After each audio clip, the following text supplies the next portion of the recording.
What is going on, everyone, and welcome to the third episode of the Ronan Bell Show. I'm your host, Ronan Bell, and today I have a man that is defined by the word coach, but that word does not define everything that this man does. Allow me to introduce and welcome to the show, Coach Eugene Bodden. What's going on, bud? How you doing? Good, how are you doing today, Coach? Good. Thanks for having me. All right, so before we go into any deeper conversations on the show, let's just give the listeners out there a little bit of an intro about yourself. So where are you from? What exactly do you do? Yeah, so I'm from East Stroudsburg, Pennsylvania. I was actually born in Jersey, moved to PA when I was pretty young. I went to high school at East Stroudsburg South. So East Stroudsburg is about 2.5 hours east of Penn State. I ended up also, I cheered in high school as well, and then I ended up going to Penn State for my undergrad, and from my undergrad I ended up getting a master's as well at Hofstra University. Yeah, that's awesome. So what was the first big step of really getting into cheerleading? Like, how exactly did you start that? So I'll be completely honest. I had a crush on a girl in 7th grade, actually. So that's awesome. Yeah, that's awesome.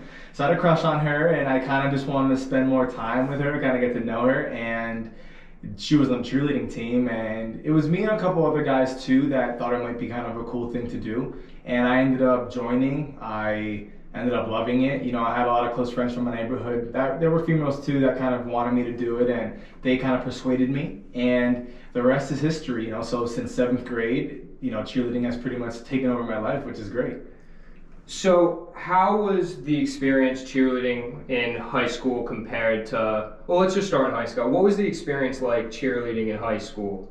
Okay, so in high school, I would say it was more towards, so to kind of reiterate what cheerleading is, there's group stunting and then there's, co-ed stunting. Mm-hmm. So when I was in high school, I was still, let's say I was a freshman, I didn't have any weight on me really. So the co-ed stunting wasn't necessarily something that I was, taught. I would do the group stunting, which is with 3 other people, and, it's just kind of the stunting that way. So, just did it like that. It wasn't until I started to get a little older where it turns out the majority of the guys that cheered at my high school actually came and cheered at Penn State. So that to me was like, oh, okay, wow, I can go to college and cheer. That sounds, like a great time. So for me, I was just focusing on gaining weight, putting on muscle, and then learning how to co-ed stunt. Because when you get into college, and especially being a male, a lot of the programs are co-ed, and you don't necessarily do the group stunting. So it was just about, trying to get better each day and just kind of gain experience and knowledge in the sport, and just kind of learn from my coaches that I had.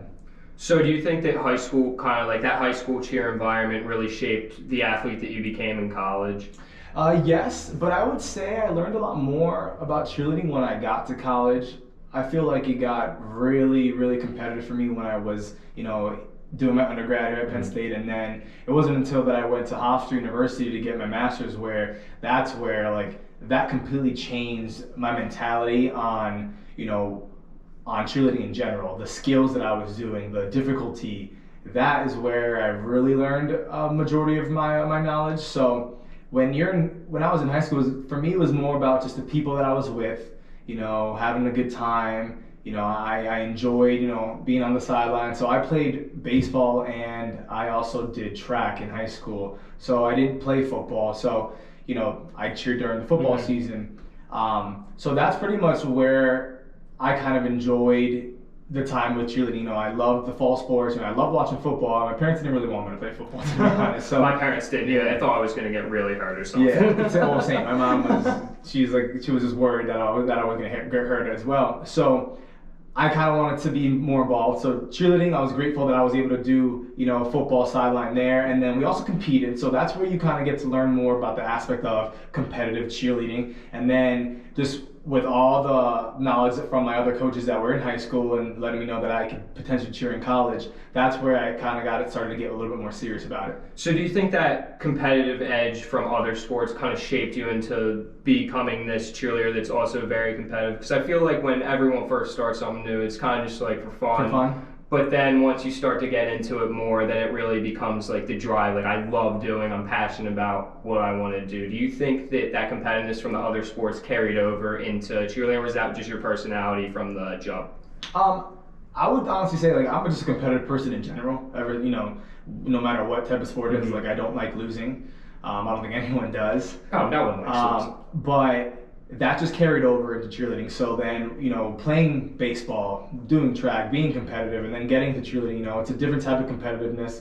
You start to either compete against other teams or you start to compete against yourself with learning new skills, trying to gain a different skill in a shorter time frame. All those things carried over into, the person that I am today. So I would honestly say that I personally feel like I have the competitive mindset to begin with, and it just kind of helped out. It shaped you to become the cheerleader that you are today. I love that. So let's talk about what is the experience like cheering for like a big college, like for example, Penn State. How does that really differ from the high school environment? Because I know it's a pretty big difference. Yeah.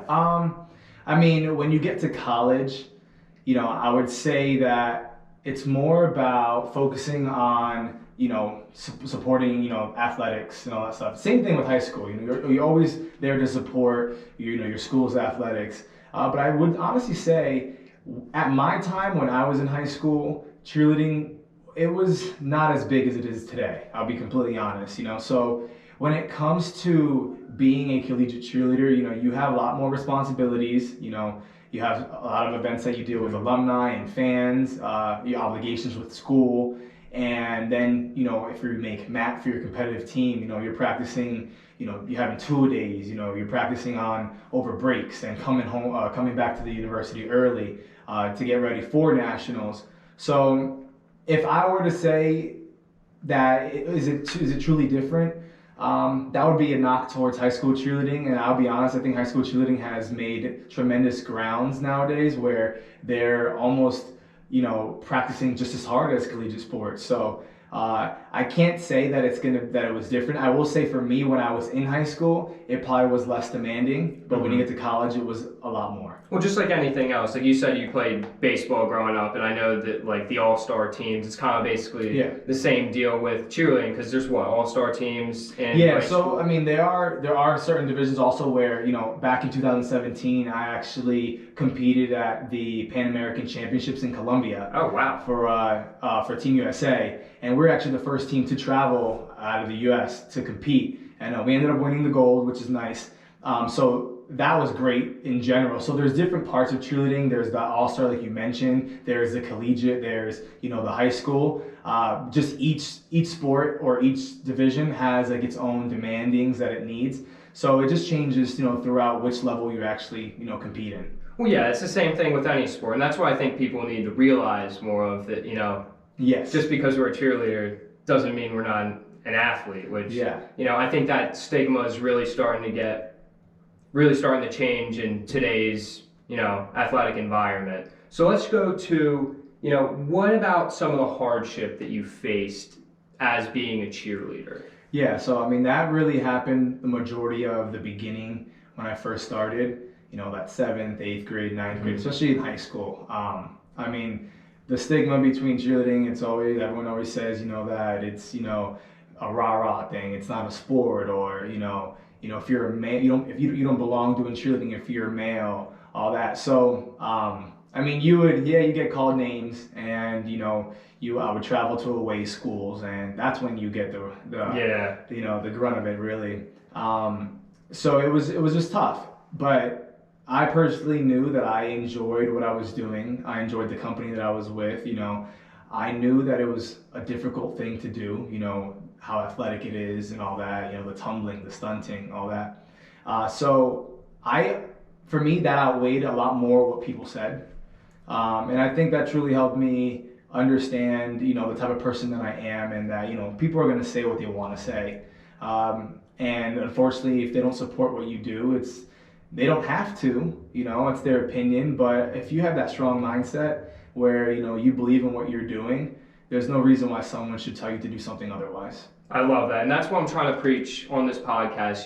Be happy with who you are. Like, learn from other people, understand certain things, because when I wasn't a cheerleader, I thought of it differently. I'm sure that back in the day when you were in like 6th grade, that you looked at it as, what is this exactly? And until you do it, I mean, you truly understand what it actually takes to do like the things that they do on the field that the cheerleaders do in the competitions as well. Because that tumbling stuff is absolutely insane when people are flipping over end on end on end. Oh, definitely. And that takes an extreme athletic ability to do something like that. Not like, I'm sure if you threw a football player out there, they wouldn't be able to do what cheerleaders do on the field. Yeah, I mean, hey, you'd be surprised. There's some football players that'll be doing backflips, like crazy. But I would also say, just the stunting in general too, like you're lifting another human being above your head. Yeah. Like some of the things that we do and throw girls 15, 20 feet in the air while they're doing a whole bunch of flips, like that's just nuts, But that's just the nature of the sport, and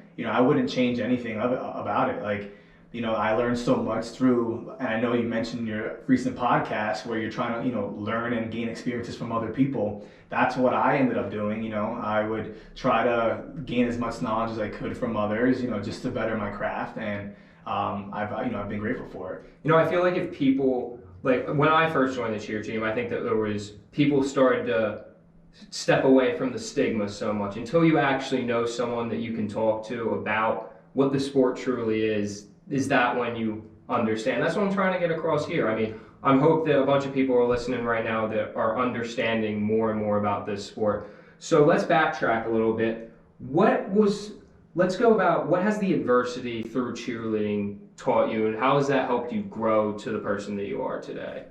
Again, it just taught me that, I can do whatever I put my mind to.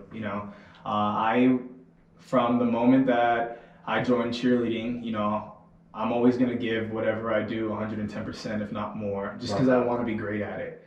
Then I realized I can go to college and cheer, and I cheered at Penn State. Had a phenomenal time. I was the mic man in 2014. I got to travel, and then that's when I really started to notice how big cheerleading was becoming. And personally, I felt that I was working hard enough and that I was good enough to be on a team where I can potentially compete for a national championship. So I also realized, I'm not done with this sport. So I was graduating, I was a senior in 2014, and I was like, man, I'm not done with this. I also need to get my master's degree. So I got that in sports science at Hofstra University, and I was like, well, they have a great cheerleading program there. Mm-hmm. So I was looking at different schools because I knew my body wasn't done yet. I knew I still wanted to compete, and I knew I still wanted to cheer. So the two schools that I was looking at was Hofstra University, which is on Long Island, New York, mm-hmm. and I was actually looking at UCF in Florida.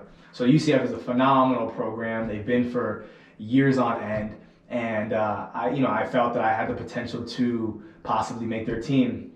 A little further away, obviously, but it turns out I got accepted into the sports science program at Hofstra, and that being 2 hours from home helped me make that decision to stay.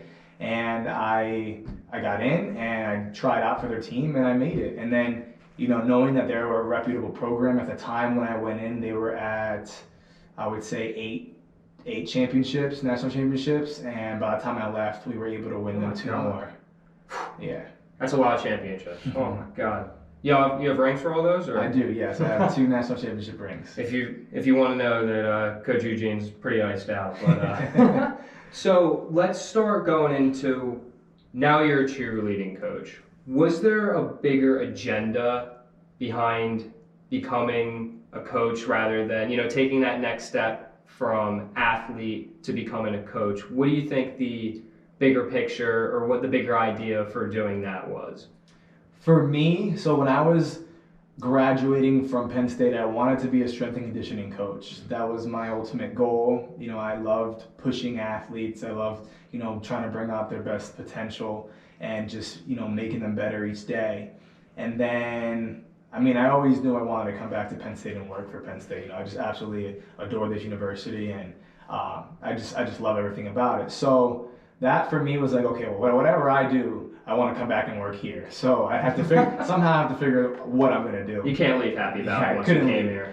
I couldn't leave. So I had that 2-year stint at my master's school, but I ended up coming back because I had that opportunity to become the assistant coach. And I guess all I really want to do was I wanted to become a person where people would respect and would just want to have me push them and just overall become better people, learn lessons, and just be that role model for them. I think that was my biggest agenda. Is I wanted to be someone that people looked up to. You know, once I graduated college. So this art of pushing someone to their highest potential, where do you think that you found that capability in? Was it through some other sport? Was it through just some aspect in life?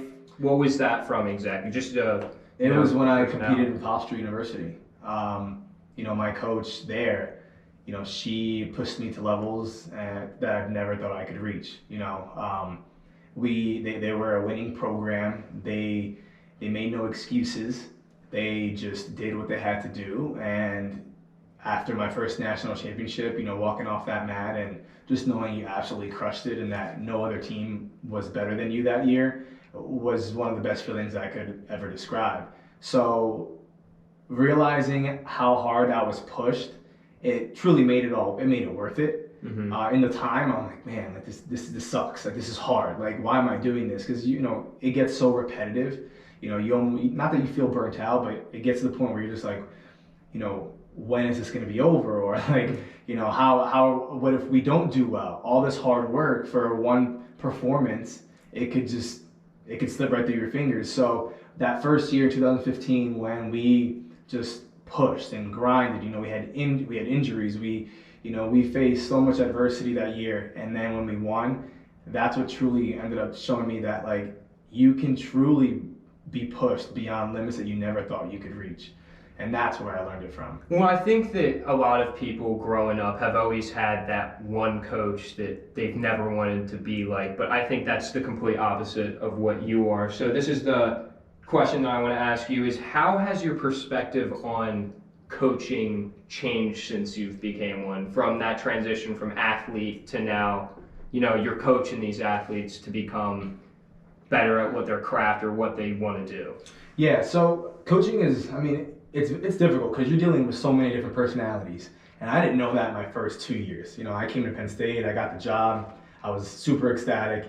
My straight mindset was, go, go, go, be pushed, be pushed, be pushed. But it also depends on the culture of the program prior to being in that situation. So, coming back here, trying to push these athletes as hard as I wanted to, it just wasn't what we were built to do at the time. Okay, so at first I was just trying to prove myself, and I was just in that one coaching mindset of again, do it again, just pushing these athletes rep after rep. Yeah, and I didn't realize that a lot of athletes respond differently to different coaching styles. So not only do you have to read your athletes, but you have to be able to understand their different personalities, how they react to adversity. Do they get frustrated doing things over and over again? And if they do, maybe step away, like tell them to step away from it. So it was a learning curve for me. I'll completely be honest. It was a big time, learning in, should I keep going? Should I keep pushing them? Or, hey, let's take a little break, let's move on to something else. And that's where I've learned that you have to be able to read your athletes, understand who they are, get to know them, understand their personality, so you can get the most out of them.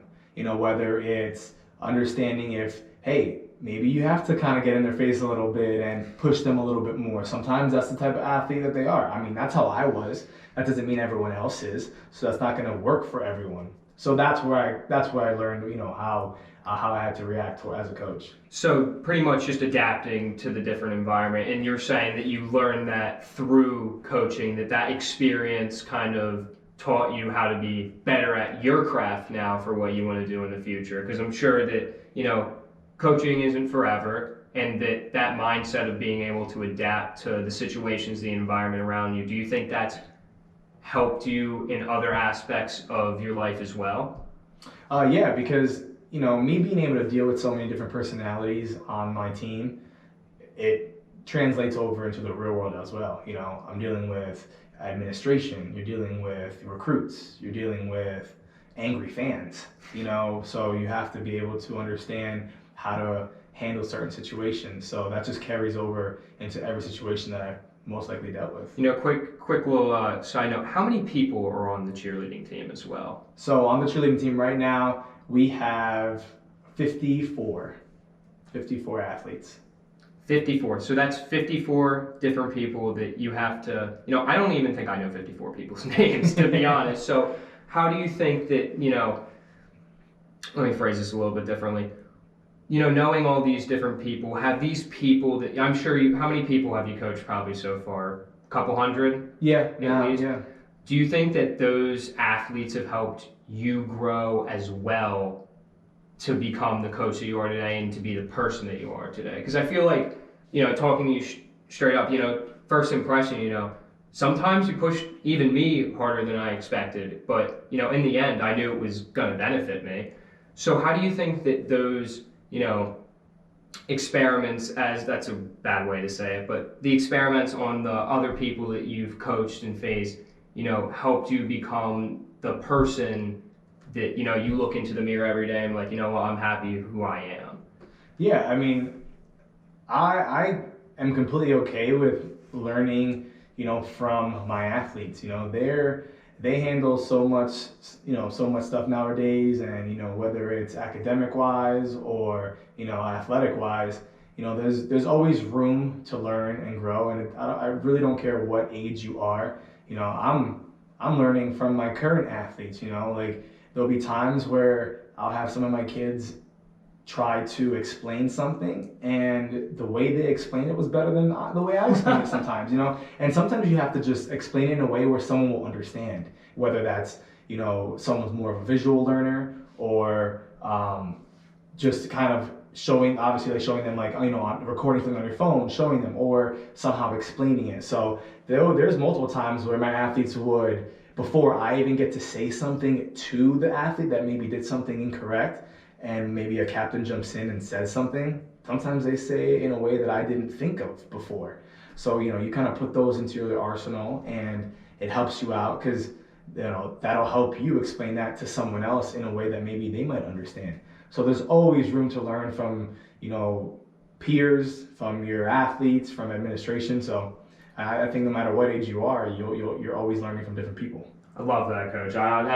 That's awesome. If open your ears, replay that again if any of y'all listen out there, all right? So let's go into, I understand that you're not only a coach, but, you work your tail off as well, and even harder than most of the people that I know. So what's the reason that you work as hard as you do? I would say, just to be better each day than I was the day before. And bills. Once those loans kick in, man, you gotta be honest about it. You gotta start paying those off. So, but yeah, I mean, and just to stay busy, and it kind of just helps the mind. I always say, an idle mind is a dangerous mind. So trying to keep my mind occupied, stay in that routine. That's just the way I love to work. I love to be in. And it just kind of, for me, if I feel like it keeps me healthy. There are times for breaks, but when I'm busy, I feel like that's when I'm at my best. It kind of like, it gives you clarity when you're busy, because I'm kind of the same way. If I'm busy, like, I'm always doing something. No one's going to be better than me if I'm doing something constantly. So let's just, for all the viewers out there, and all the listeners out there, let me just take you in a day. So after practice, my coach would then go to his other job, where you were a bartender, correct? Yes. And what time exactly did you, so what was it, 9:30? So I'll give you a complete rundown of like my full day. I also worked at like a housing complex as well. The retreat, right? Yeah. So I would be there from, let's say, 9 a.m. to 2 p.m. I would go home, I would change, I would go to my office, get some work done real quick. I would then go work out, get a quick lift in. By 6:15, I'd head over to the multi-sport where we would practice. 6:30 practice to 9, and then I immediately would head over to go work again, to bartend. And I would get out around 3 a.m. By the time I get to bed, and you're kind of hungry, so I would eat something. Let's say it's 3:30 in the morning, and then I would wake up at 8 to get ready for my next job, which is at the retreat again in that morning. So that was my basic schedule. So now I have the question. What was the thing in your head to just, wake up every morning and do this over and over again? Was there an end goal in mind rather than just, I know a lot of people say they work for the money, but was there something more to that? Like, what made you wake up every day and, I'm going to go do this today? Yeah, at the time, obviously you're just supporting yourself. You gotta make ends meet, and that's pretty much the main goal, was just to make sure you have money. And I just like to have, a little bit of extra play money just for, life experiences, whether it's travel in the summertime or, travel on the weekend, stuff like that. But the reason why I personally, wake up every day and want to wake up is, to coach my athletes, seeing them 6:30 to 9, seeing how their day went, sometimes great, sometimes not so great, but you just have to, you have to be there for them. And that was my goal, my athletes. So that's the reason why I wake up. That's the reason why I love what I do. So many different personalities. I feel like it keeps me younger. Like sometimes I feel like I'm turning 29 in like 2 weeks, and I don't even feel it, just because of the kids that I'm around, just the great personalities, the great athletes, and just everyone on the team is genuinely great people. So if I were to say why I wake up, it's for them. It truly is. Hearing that from someone else is really motivating, because I know some coaches don't really understand that aspect. They're doing it for themselves, but to hear that out loud, and I'm sure that you've said it before, I know you said it to us, but the true meaning behind coaching is really bettering the people on your team. Of course. And that's why I think that life's about. So let me go into this a little bit further. The team that you've built around yourself, we'll talk about the friend circle. Do you think that has helped you stay motivated in times where, you've had a bad day, or that, I don't really feel like working today? Do you think the circle that you've built around yourself has helped you, keep on keeping on, as I like to say? Yeah, again, we have such great personalities on the team, kids that just have jokes and just love to play around, and, just being that person for them, it almost feels like they're your own kids, when you're seeing them every day from Monday through Thursday, 6:30 to 9, and then Saturday game days, So like you truly grow close to these athletes, and whether I'm having a bad day, you'd be surprised at how bright someone could make your day on the team. It having that, I think, has really helped me, enjoy what I do, because if it wasn't for the personalities, then it would make my job a lot harder. But just knowing we have great kids and, good athletes, and just kids that just want to have fun, and, that just have big personalities, that's what makes it so much more fun. The word like empathy comes to mind when you're saying that. So my understanding is that no matter what day you're having, that you're always trying to help someone else out, correct? That, if you put yourself in someone else's shoes for a change, I think that you do really well. And you were talking about that earlier about, adapting to different players in coaching or different athletes when you're coaching. How do you think the word empathy applies to what you do and how you've experienced life so far? Well, when you were saying that, how I react, or like how, if I'm going into practice and like things are going, let's say not so well in my life wise, if I don't do my job when I walk in through those doors, then I'm letting my athletes down. Okay, so whatever issues I have to put that aside and kind of forget about it, so I can be the best coach that I can for my athletes. Because I would want my athletes, and I know kids go through so much, just through college and all that, whether it's stress, a lot of schoolwork, hopefully, not hopefully, but like let's say they got a bad grade on an exam, that truly does put a damper on your day. Coming into practice, that could potentially change your emotions during practice and where your mind is at. So if I'm preaching, whatever issues you have to leave them at the door, because in the sport that we're doing, I truly think it's very dangerous if you're not focused. So if they're not focused and if I'm not focused, then, we're just letting each other down. So I have to make sure that I'm doing my job to coach them as best as I can, and my athletes have to do their job as to focus on what skills are being performed, until practice is over. And that's the thing that you bring up this word team a lot, and that's what I like to consider, what we have. And I think a team is only defined by how well the coach is. And that, I can say this because he's my coach, but this guy sitting across from me is very influential. Like, he inspires me to wake up and do more every day because, if I'm not doing something right, he's going to let me know. And I hope that's the same way around. If you weren't doing something right, I'll let you know, because that's what a team is. At the end of the day, we might have 54 people on the team, but what would you consider everyone on the team as?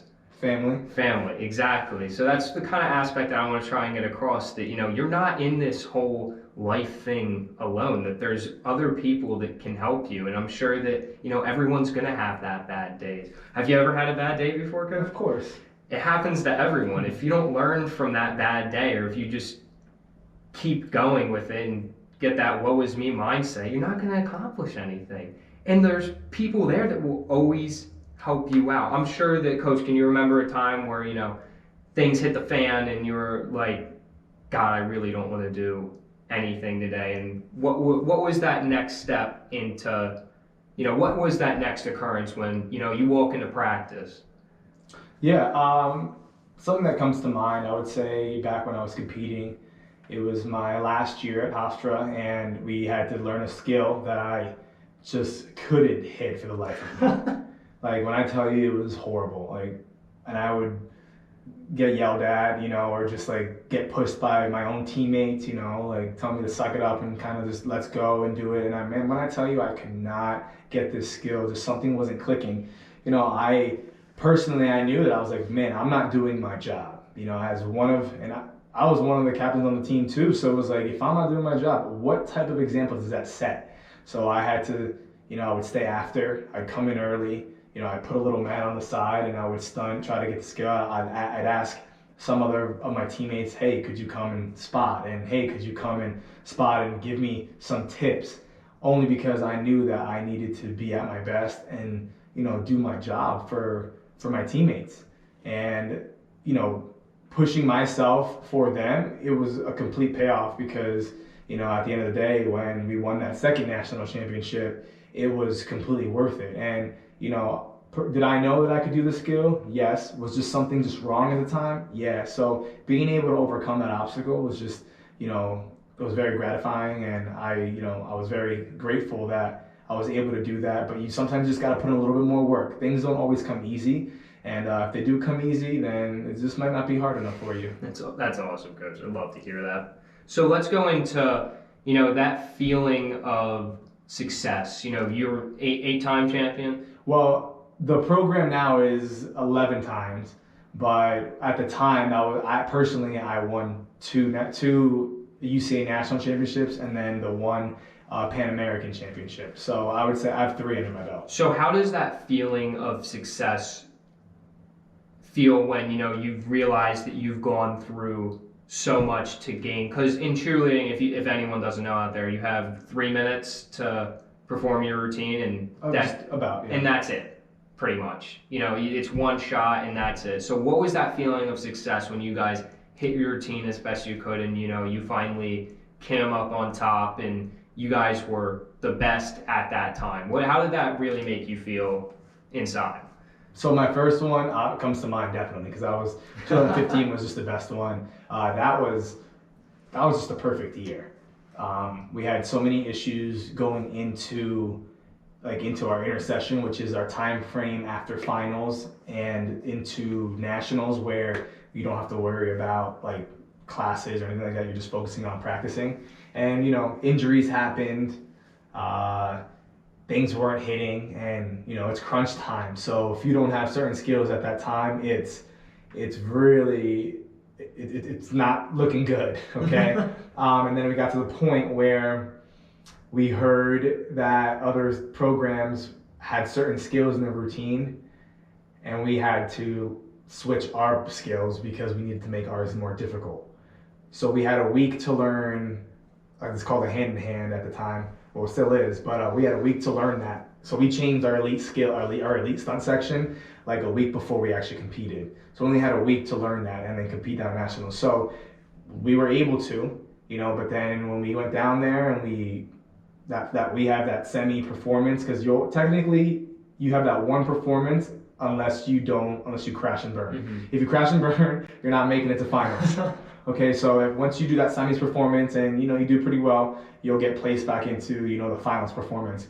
So we had a few skills drop in semis, but it wasn't crazy. I think we was on like one or two things, and then I think we were in second place at the time, and then once we got to finals, we knew that we had to hit our routine, for our dreams to come true. And before we stepped onto that mat, we all looked at each other and we said that we're gonna do it for each other, and we did. And once that final structure hit at the end, man, it was just like I was just on top of the world. It was just unreal. Our friends and family were sitting right up in the front, and they were just jumping up and down, rooting for us. And then we walked through a tunnel where more friends in our family would meet up for us. And it was just a great overall feeling. And that truly is where you actually understood that all that hard work, all the adversity that you had to deal with was completely worth it. And that's why I think that, just not about sports in general, or not only in sports, but in life in general, I feel that as if, it always comes to the point where everything always works out in the end. No matter what you're doing, you're having a bad day. You were saying that you guys dropped a couple stunts, and I'm sure right then and there you were like, well, what are we going to do? Mm-hmm. Like, what if we don't make it? And the term of resiliency pops into my head as if that, you have to be elastic. You always got to bounce back from what you're doing. So if if something isn't working in that routine, or if something, when adversity truly hits, what's that going to do for you? Are you going to, take it and just, make the hole in the wall, or are you going to bounce back from it and, really show who you are as a person? And I think that's something that many more people need to understand, is that it's okay to mess up. It's okay to mess up, and especially in a sport like cheerleading. Like you have a routine, and before that, all those practices, it's okay to mess up. Mm-hmm. The reason that I'm saying this is that if you mess up and keep messing up and don't change anything, you won't get anywhere. And that's a lot of things, and you can say that about life as well, that you need to bounce back. You need to learn from something to make it, I don't want to say good, because that's not the word that I'm looking for. I can't think of it right now. But you need to make it so as if that it's the last time you do it. All that hard work is going to pay off. So let me backtrack a little bit. Let's go to the question as if you could tell yourself something, if you could tell yourself something from like 5 years ago, you're right here, your future self, you're talking back to Eugene, still a cheerleader at Hofstra, what would you tell them exactly? What would you tell yourself exactly? Let's go back a little further than 5 years, because 5 years, that puts me at Hofstra, but I feel like I would tell myself something different if I was when I was back in high school. So in high school, I would definitely tell myself to try to reach out to more people. Especially, I knew by the time that I was cheering in high school, I knew that I wanted, cheer at Penn State, and that was a goal. But my stunting skill didn't really excel until it was, when I got to Hofstra. Mm-hmm. So I would say I was a little bit of a late bloomer when it came to stunting. Mm-hmm. I wish I would have, you have high school kids doing skills that I was doing in college now, mm-hmm. which is crazy first off, and also amazing at the same time. So like, man, I look at these high school kids, I'm like, if I were doing those skills at your age, that would have been amazing.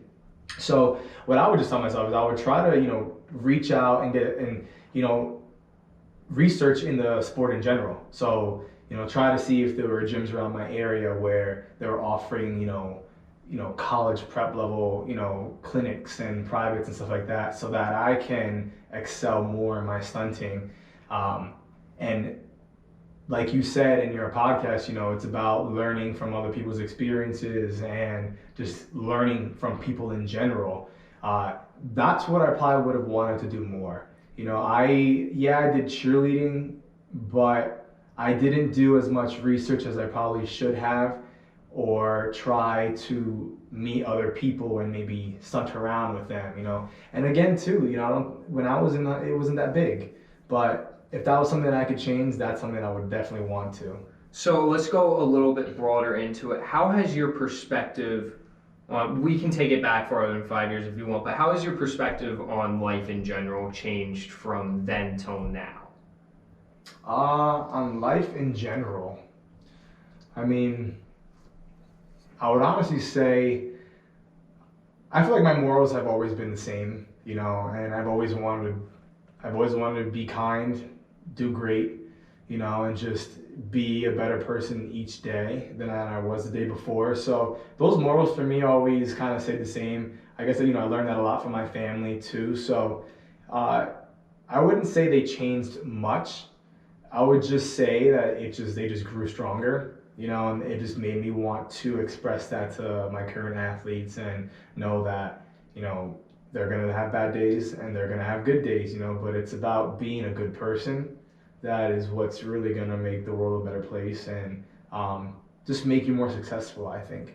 So at the end of the day, I think that it's very important for the listeners out there to understand that, it doesn't, you bring up the point of being kind, and, the little things that in life really do make a bigger impact than you guys think out there, or that most people think out there. And that's the thing that I want to go to you, is there some kind of like little thing that, has at the time didn't seem like a lot, but now you're looking back on it as if like, wow, that was actually like a great piece of advice, or that was, a great quote that, not so much quote, but a great thing that, you've learned from someone else that you haven't read in a textbook or learned from being a college student, high school student?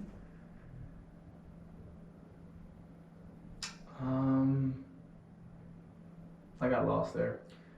So I'll reset the question. Is there like a little thing that, has stuck with you for the past 10, 12 years that has made a bigger impact on, the way that you perceive yourself today, or, perceive life in general, that at the times was insignificant, but now, looking back on it, it was a great thing to understand and actually listen? Yeah, actually, I'm sorry, now I understand what you meant. I apologize. You don't have to be sorry.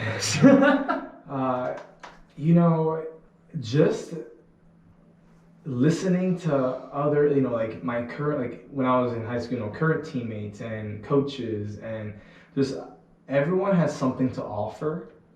And, by learning through those experiences with them, I think those are the small things that you carry throughout life. I mean, you learn life lessons through so many different people, whether it's, just waking up and making your bed in the morning, like just certain little things like that. Like that's the first thing that you do, it kind of gets your day going and your day started. By not doing so, it's like you didn't cross off anything off your list yet, and then when you get home, you're coming home to probably a cluttered room. Little things like that just, kind of stick with you, throughout life. And then, I would say for, athlete-wise, when you feel like, for me, and I say this now to my current athletes, I'm like, when you feel like you're tired, you're not. Like you're just not. Like I trust me, like I have been put in positions where I feel like I'm so exhausted and so tired where I physically couldn't do a certain skill, but man, you find something within you and you find, you dig deep and you just somehow grasp onto it and you complete whatever you needed to. And I think that's the most thing that I've learned the most is, when you feel like you can't do something, you definitely can, as long as you're focusing on, the goals that you need and you're putting your mind to it. And I think that's what carried over through a lot of my coaches that I've had. I've been fortunate enough where I've had, kind of the same style coaching that, that's what stuck through the most for me. And something I like to talk about on this podcast is that, did you learn that from a textbook or school or anything? This is the point where I'm going to make about being wise instead of being smart. Because in life, being smart can take you a long way, but at the end of the day, when you've experienced things and that when you have listened to other people's experiences, that truly defines, how you're going to take on the next day, or, when you're having a bad day, how are you going to fix it, or how are you going to make it better? What are you going to do when adversity hits? And that's the thing where, this life thing, no one's ever going to fully understand. You're sitting there, how old are you, Coach? Don't say it out loud. I'll be 29. But he's still young at heart. But that's you guys, like. But would you say that you understand, every little thing about this yet? No, this one life bit. thing, and that's what motivates. I hope a lot of you guys out there, that there's so many things that you and I and the person across the street from you, the person that you could be living with, that you can learn a lot from, and that you'll never find in actual writing. But if you open up your ears and listen and get off your phone for once, you may be able to comprehend and apply that to your own life. So before we turn the mics off, I asked Eugene to bring in a quote that kind of makes him, motivates him when he's down, or so much as, needs a little bit of an extra boost for the day. So Coach, what would that quote be that means a lot to you? It's "Don't quit, suffer now, and live the rest of your life as a champion" by Muhammad Ali. And what is it, the figure of Muhammad Ali that means something to you, or is it just the quote in general of not quitting, do whatever you can to become better? I would definitely say both. I mean, he was an amazing boxer, and whatever he put his mind to, he would overcome. But the quote just speaks, just speaks to me so much. There were times where I felt that I couldn't go on, or, I was fatigued, I was exhausted, and fortunate for us, we were able to put our quotes up like on a wall, and whenever you felt that you couldn't really keep going, or you were just tired, or you didn't know why you were doing this, you would just kind of look at it, take a good glance, read it, and it would kind of just be a little bit of a reminder that once this is over, that it was all worth it. So you're saying at the end of the day, the quote taught you to just never stop, persevere. I love it. I can't curse on this podcast either. I would say something else. But one more thing before I turn off the mics as well is, what would be a time when you need to read that quote again? Is that something that, you wake up every day and you read, or is it just something that you use when you're having a bad day? I mean, it's always just like stuck in my head. Just, don't quit, just kind of keep going. You just always want to be better than the day before. So it's a constant reminder to always keep excelling and just kind of keep pushing. But it's also when, if my athletes aren't doing well, at a practice, sometimes I'll either say it to them, or I'll look at myself and be like, is there anything that I could do better to help them succeed? And at the end of the day, having someone else, I think that being a coach and everything is really great, because you inspire you're inspiring a bunch of other people as well too. So I think that quote really means, that takes a hit on me as well, since he's saying it and I'm one of his athletes, I have to take that in. I have to learn from that and really internalize those words a little bit more than before. So, all right, Coach, before I wrap up the show as well, and everyone goes on with their day, I'd just like to thank Coach Eugene Bodden for coming on the podcast today, and sharing his experience through coaching, through the sport of cheerleading, really getting over the stigma of what cheerleading is and growing as a person as well. And finally, before we go on, is there anything, tell the people out there where to follow you at? So you can follow my Instagram. Man, what is my handle? I think it's Coach Eugene Bodden. I think. Or just follow our Penn State Cheerleading Instagram. That's where you're gonna see half the kids on my team, do crazy stuff, awesome skills, and that's where the cool stuff is. It's not about me, it's about them. So follow the Penn State Cheerleading Instagram. That's the best thing. And then hopefully you'll be able to, you'll see them on the sidelines this upcoming year. We'll see. But And he has TikTok too, but you're going to have to find him yourself. So to anyone listening out there, I just want to say have a great rest of your day and just keep on keeping on.